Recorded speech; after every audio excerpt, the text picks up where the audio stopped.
Hello বন্ধুরা, চলে এলাম তোমাদের সাথে নতুন একটা ব্লগ শেয়ার করার জন্য।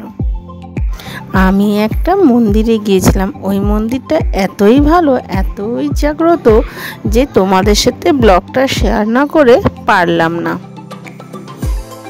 প্রথমে আমি বাড়ির থেকে বেরিয়ে একটু হেঁটেই টোটোয় উঠে পড়লাম স্টেশনে যাওয়ার উদ্দেশ্যে।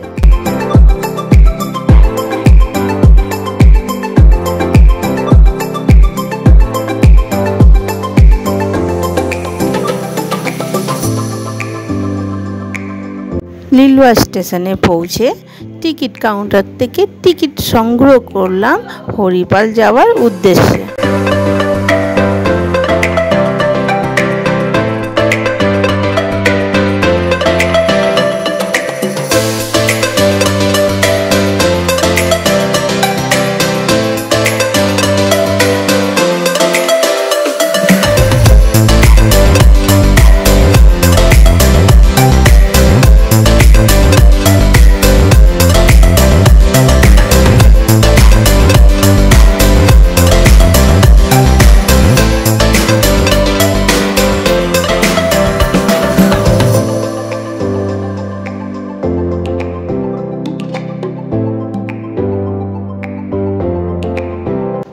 হরিপাল স্টেশনে নেমে 1 নম্বর প্ল্যাটফর্ম দিয়ে মেন রোডে বেরিয়ে তোমরা ট্রেকার, বাস, টোটো দেখতে পাবে। ওখানে গিয়ে তোমরা শ্বেতকালী মায়ের মন্দির কিংবা রাজবল হাট বললেই যে কোনো গাড়িওয়ালা নিয়ে তোমাদের মায়ের মন্দিরে গেটে নামিয়ে দেবে। আমরা গিয়েছিলাম ট্রেকারে, ওইখানে মাথা পিছু ভাড়া লেগেছিল 30 টাকা।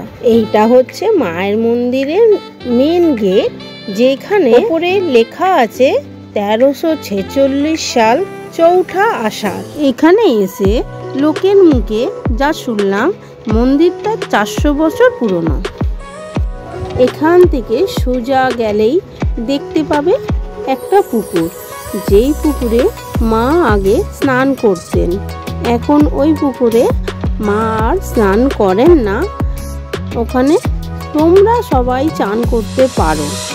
যে পুকুরে চান করলে তোমাদের রোগ ব্যাধি যা যা শরীরে অসুবিধা আছে, মন্দিরের আশেপাশের লোকেদের কথা, ওখানে চান করলে শরীর খারাপ ভালো হয়ে যায়।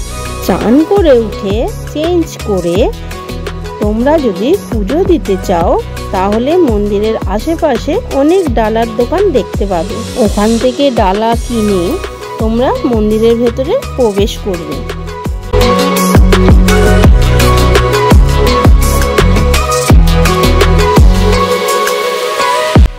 মন্দিরে ঢুকে তোমরা মাকে দেখতে পাবে আর তার সাথে দেখতে পাবে পুরোহিতকে, যিনি সব সময় ওখানে থাকেন। তোমরা ওখানে গেলে নাম গোত্র বলে পুরোহিতের হাতে ডালা দিলেই উনি পুজো করে দেন।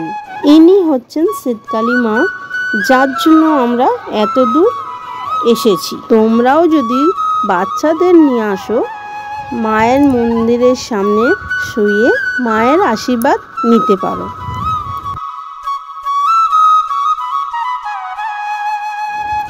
পুজো দেওয়া হয়ে গেছে, এবার আমরা ভোগ খেতে যাব। ডান দিকে গেলেই তোমরা দেখতে পাবে ভোগ খাবার ঘর।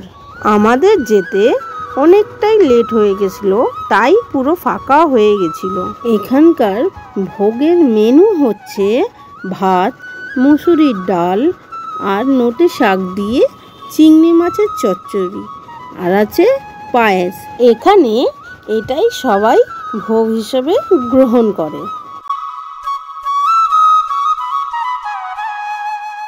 আমাদের খাওয়া দাওয়া কমপ্লিট। আমরা এবার বাড়ি যাওয়ার উদ্দেশ্যে রওনা দিলাম। তোমাদের এই ব্লগটা কেমন লাগলো আমাকে কমেন্ট করে অবশ্যই জানিও। তোমরা যদি ফেসবুক থেকে দেখে থাকো তাহলে আমার পেজটি অবশ্যই ফলো, আর যদি ইউটিউব থেকে দেখে থাকো তাহলে অবশ্যই সাবস্ক্রাইব করো আরও নতুন নতুন ভিডিও দেখার জন্য। আজকের ব্লগটা আমি এখানেই শেষ করলাম। দেখা হচ্ছে অন্য কোনো ভিডিওতে।